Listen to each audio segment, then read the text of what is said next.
ಕಳೆದ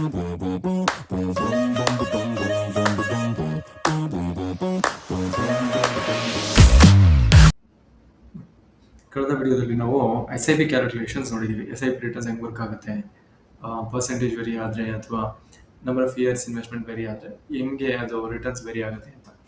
ಈ ಎಕ್ಸಾಂಪಲಲ್ಲಿ ನಾವು ಲಮ್ಸಮ್ ಹೇಗೆ ವರ್ಕ್ ಆಗುತ್ತೆ ಅಂತ ನೋಡೋಣ. ಲಮ್ಸಮ್ ಅಮೌಂಟ್ ಅಂತ ಅಂದರೆ ನಮ್ಮ ಹತ್ರ ಒಂದು ಅಮೌಂಟ್ ಇದೆ, ನಾಟ್ ಲೈಕ್ ಎವ್ರಿ ಮಂತ್ ಕಟ್ಟುವಂಥದ್ದಲ್ಲ, ಒಂದು ಲಮ್ಸಮ್ ಅಮೌಂಟ್ ಇದೆ. ಏನೋ ಚೀಟಿಯಿಂದ ಬಂದ ದುಡ್ಡು, ರಿಟೈರ್ಮೆಂಟ್ ಫಂಡು ಅನ್ನೋದು, ಅದನ್ನು ನಾವು ಇನ್ವೆಸ್ಟ್ ಮಾಡಿ ಒಂದಷ್ಟು ವರ್ಷ ಬಿಟ್ಟರೆ ಅದು ಎಷ್ಟು ಗ್ರೋ ಆಗುತ್ತೆ ಅಂತ. ಸಿಮಿಲರ್ಲಿ ನಮ್ಮ FD ಆಗ್ಬೋದು, ನಮ್ಮ ಪೋಸ್ಟ್ ಆಫೀಸ್ ಪ್ಲಾನ್ಗಳಾಗ್ಬೋದು, ಆ ಥರ ಮ್ಯೂಚುವಲ್ ಫಂಡಲ್ಲಿ ಹೆಂಗೆ ವರ್ಕ್ ಆಗುತ್ತೆ ಅಂತ. ಇನ್ವೆಸ್ಟ್ಮೆಂಟ್ ಅಮೌಂಟು 10 ಲಕ್ಷ ಅಂತ ಇಟ್ಕೊಳ್ಳೋಣ. 10 ಇಯರ್ಸ್ ನಾವು ಅದನ್ನು ಇನ್ವೆಸ್ಟ್ ಮಾಡಿ ಬಿಡ್ತೀವಿ.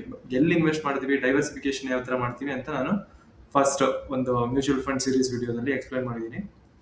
ನೋಡಿಲ್ಲ ಅಂತಂದರೆ ಹೋಗಿ ನೋಡಿ.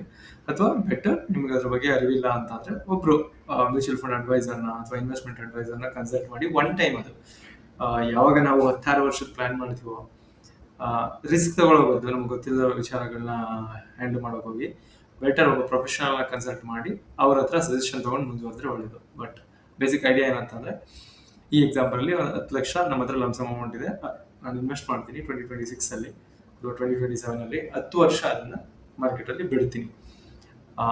ಒಂದು 14-15% ನಾವು ಒಂದು ಮಿಡಲ್ ರೇಂಜ್ ರಿಟರ್ನ್ಸ್ನ ಎಕ್ಸ್ಪೆಕ್ಟ್ ಮಾಡ್ಬೋದು. ನಾನು ಲಾಸ್ಟ್ ವಿಡಿಯೋದಲ್ಲೂ ಹೇಳಿದ್ದೀನಿ, ಸಮ್ ಆಫ್ ಮೈ ಫಂಡ್ಸ್ 20-25% ತನಕನೂ 30% ತನಕನೂ ಪರ್ಫಾರ್ಮ್ ಮಾಡಿದ್ದಾವೆ. ಬಟ್ ಯಾವಾಗಲೂ ಹಂಗಾಗಿಲ್ಲ.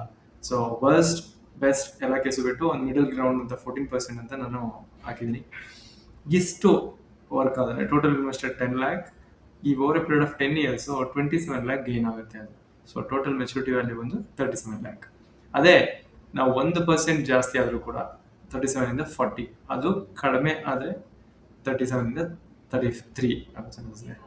Let's keep 14%. ನಮ್ಮ ಕೈಲಿ ಏನು ಕಂಟ್ರೋಲ್ ಮಾಡೋದೇನಿದೆ ಅದ್ರ ಬಗ್ಗೆ ಯೋಚನೆ ಮಾಡೋಣ. ಸೊ 10 ವರ್ಷ ಅಂತ ಸ್ಟಾರ್ಟ್ ಮಾಡಿದ್ದೀವಿ. ನಮಗೆ ಗೊತ್ತು ಮ್ಯೂಚುವಲ್ ಫಂಡಲ್ಲಿ 7-8-10 years ಆದಮೇಲೆ ಮ್ಯೂಚುವಲ್ ಫಂಡ್ ಇನ್ಕಮ್ ಏನಿರುತ್ತೆ ಅಥವಾ ರಿಟರ್ನ್ಸ್ ಏನಿರುತ್ತೆ ಅದು ಕಾಂಪೌಂಡ್ ಎಫೆಕ್ಟ್ ಆಗ್ತಾ ಹೋಗುತ್ತೆ.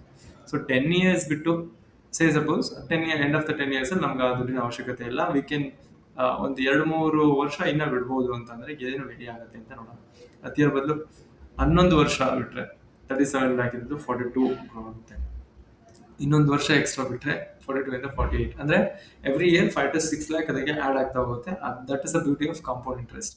ಕಾಂಪೌಂಡ್ ಇಂಟ್ರೆಸ್ಟ್ನ ವಿಶ್ವದ 8ನೇ ಅದ್ಭುತ ಅಂದರೆ ಕರೆದಿದ್ದಾರೆ ಮ್ಯಾಥಮೆಟಿಷಿಯನ್ಸ್, ಅರ್ಥಶಾಸ್ತ್ರಜ್ಞರು.